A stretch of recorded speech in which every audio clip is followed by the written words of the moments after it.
Good morning. तर सकाळचे 6:45 वाजलेत. तर तुम्ही विचार करत असाल की इतक्या लवकर कसं काय हा ब्लॉग बनवते. तर तुम्हाला आठवत असेल की मी माझं पहिलं ब्लॉगिंग माझ्या भावाचं स्वीट ओपन केलं होतं, तेव्हा चालू केलं होतं. तर मी म्हटलं चला आज तुम्हाला काही पुण्याला आली तर म्हटलं त्यानिमित्ताने चला दाखवते. तर आपण असं चालत आता घराकडनं चालत चालत आपण दुकानाकडे चाललोय.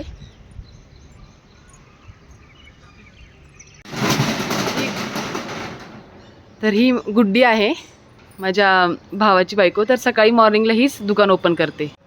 दुकान ओपन केल्यानंतर हे सगळं रात्री ठेवलेलं सगळे सामान आत असतं. बाकीचे बघू शकता दुकानं सगळे बंद आहेत. आणि आपलं स्वीट्स आहे, डेअरी आहे, त्यामुळे सकाळी लवकर ओपन करावं लागतं. आता स्कूल चालू झाल्यात तर मुलांना शाळेत जायची गडबड. आज मी सोबत आहे तर म्हटलं चला गुड्डीला थोडी मदत करू. ती लावते, मी पकडलंय, मी दोघं मिळून लावणार आहोत. सकाळ सकाळी पाववाले वगैरे येतात. तर रोज रात्री ना गुड्डी असं दही लावते. हे बघा की बन किती छान बनलंय. तर ते सेट व्हायला ठेवायचं असतं. तर इथे ठेवून देते ती. बाहेरचं दूध येतं पहाटे 4ला येतं, तर ते आपल्याला फ्रीजमध्ये ठेवायचं असतं सकाळी सकाळी. रात्री ना हे आईस्क्रीमचे फ्रीज असे आत ठेवले जातात, स्नॅक्स वगैरे. तर हे सकाळी बाहेर काढायचे असतात. आता एक एक करून गुड्डी हे सगळं बाहेर काढते आणि मी पण तिला मदत करते बरं का आज. इथे सकाळ सकाळ कस्टमर त्यांना दूध देताना बाहेर नास्त गुड्डी छानपैकी सगळं झाडून वगैरे घेते. आणि हे आहेत आपल्या दुकानाचे मालक गणेश लांडे. आणि कारागिराने गरम गरम असे समोसे बनवले होते. डेअरी अँड स्वीट होम असल्यामुळे दुधासाठी असे सकाळ सकाळ खूप सारे कस्टमर येतात. डेअरी आणि स्वीट होम असल्यामुळे क्लिनिंग खूप महत्त्वाची आहे. दिवसातून 2-3 वेळा तरी करावी लागते. हे संतोष दादा आहेत. ह्या आपल्या दुकानाची डेली मिठाई, स्नॅक्स सगळं हे रोज बनवतात. हे पाहू शकता आता ते पेढे बनवत आहेत. दुकानातून घरी येताना ना पिझ्झा बेस, चीज, हे सॉस, नंतर पनीर, बाकीच्या भाज्या ह्या घरामध्येच होत्या, ह्या घेऊन आलो. आज पिझ्झाचा बेत आहे.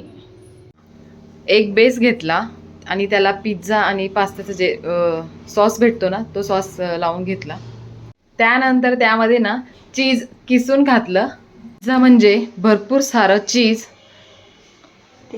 त्यानंतर ना त्यामध्ये खूप साऱ्या भाज्या, हे पाहू शकता हेल्दी हेल्दी भाज्या आहेत, ह्या डेकोरेट करून घेतल्या.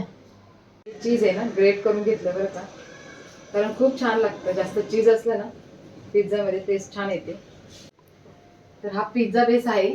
तर आवड नाहीये म्हणून काही फरक पडत नाही, आपण तव्यावर बनवतोय. तवा गरम करून त्यावर ठेव, त्यावर ना असं उंच असं झाकण ठेवायचं. आणि तुम्ही पाहू शकता आता हे बघा पिझ्झा बेस छान असं रेडी. पाहू शकता चीज किती छान मेल्ट झालंय. सो पिझ्झा तयार आहे.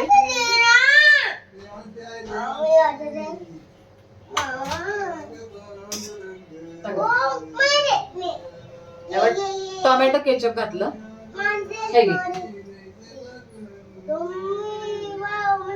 दुपारच्या जेवणात कढी पकोडा, छान अशी कोबीची भाजी डाळ घालून आणि चपाती. क्या करेंगे.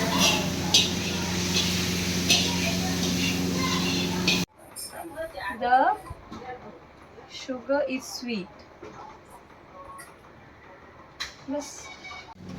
दुकानासाठी लागणारं लस्सी, ताक ती स्वतः बनवते. सोबतच इंटरनॅशनल क्लासेस घेते. सोबत एक आईची जबाबदारी. तिला पाहिलं की एक गोष्ट जाणवते, स्त्री फक्त मुलं आणि घर सांभाळण्यासाठीच नसते. तिने ठरवलं तर ती घर, मुलं, व्यवसाय आणि स्वतःची स्वप्न या सगळ्यांचा सुंदर असा समतोल साधू शकते. यशस्वी संसाराचं खरं गमक म्हणजे नवरा बायकोची एकमेकांना असलेली साथ, दोघांनी मिळून एकमेकांना केलेली मदत, एकमेकांच्या स्वप्नांचा पाठिंबा. तर कोणतीही गोष्ट अशक्य अशी राहत नाही, कारण स्त्रीने ठरवलं तर खरंच खूप काही करू शकते. तुम्हाला हा व्हिडिओ कसा वाटला लाईक शेअर आणि सबस्क्राईब करायला विसरू नका. धन्यवाद.